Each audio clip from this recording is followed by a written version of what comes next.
Hey everybody, welcome back to Conscientious Omnivore. My name is Pal.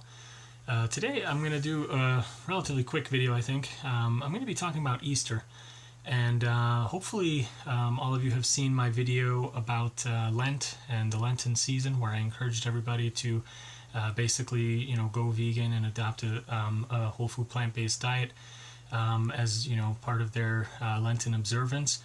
If you do observe that religious holiday in preparation for Easter. And hopefully, some of you have, done just that. I know a few people in comments have said that they were going to be doing that, so kudos to you. And hopefully what you found is that you feel good and that you actually, feel great during those 40 days of Lent. We are coming up onto Easter this weekend, so the Lenten season will be over. And I want to encourage everybody who maybe, tried a vegan diet for Lent to basically stay the course and keep it up. And, I just wanted to share, a couple of my thoughts on, Easter and what that means as a holiday. And, for anybody, it might serve as some encouragement to kind of keep on the path that you may be on now. So, for anybody who doesn't know, I guess, like Easter is the holiday where we celebrate Jesus, rising from the dead and coming back after he was crucified.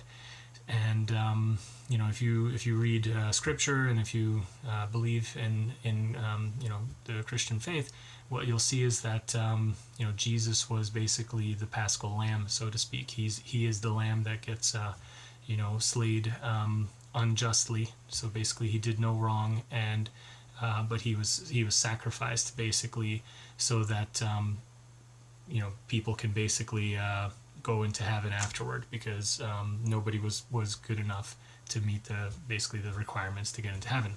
So by Jesus offering himself up as a sacrifice, he was able to basically fulfill kind of the old laws and basically restore that which people had lost through sin and doing bad stuff.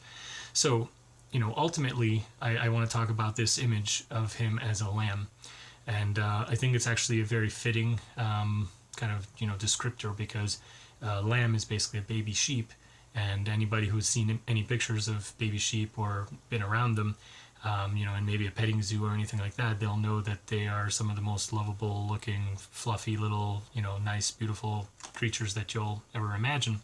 And, it's not for nothing that our children's toys and cartoons and things like that often have lambs as characters, and, things in cartoons and stories and things like that.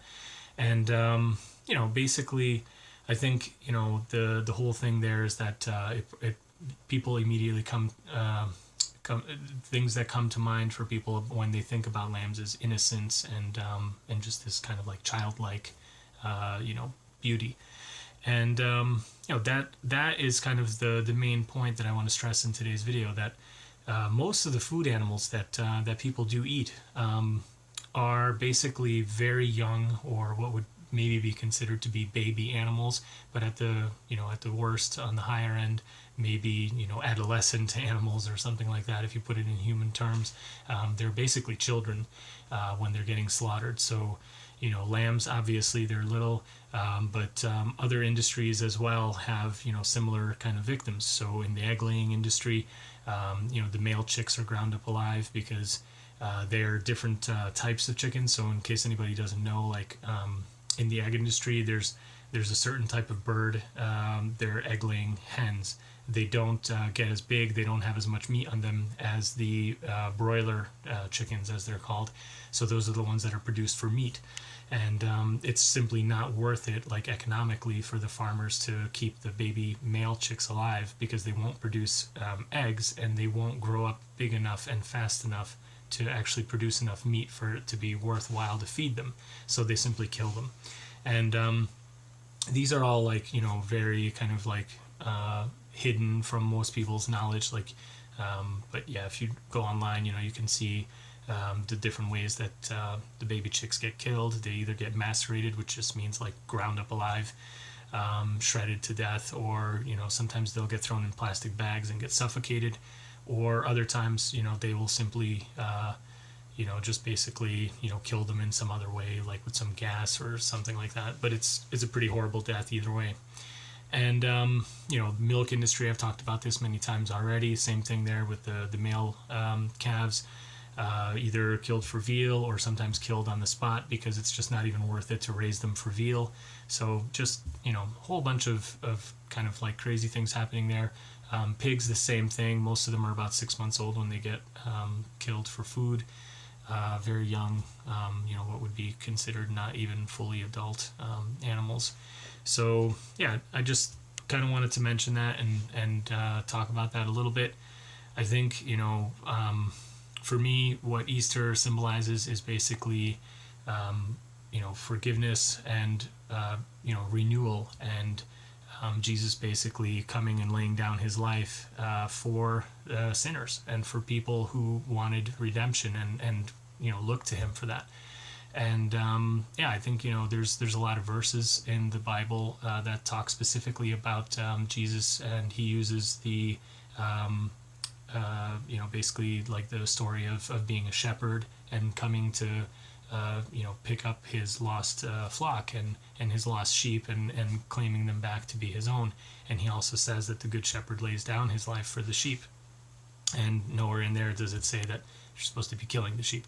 So I think that's a good kind of thing to think about this Easter. I think a lot of people do traditionally eat lamb in certain places in the world, and in other places they may eat ham and pork. Here in Hungary, most people eat pigs for Easter, but they also have eggs, and I think that's very common worldwide. So I just want to encourage everybody to basically think about these things a little bit and see if you can continue what you've hopefully started in Lent. And that's all I want to share today. So I hope you enjoyed that, and I'll see you in the next one. Have a good one. Bye.